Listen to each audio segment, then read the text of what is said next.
Apple Pay versus Samsung Pay. Which mobile wallet platform is best for you?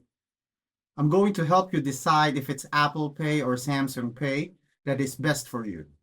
First off, Apple Pay is seamlessly integrated into Apple's ecosystem, making it a natural choice for iPhone users, which is focused on simplicity and user experience. Setting up Apple Pay is straightforward and it allows transactions via NFC technology at millions of merchants worldwide.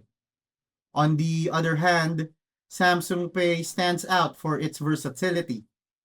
It not only supports NFC transactions but also magnetic secure transmissions or MST, making it compatible with traditional card readers.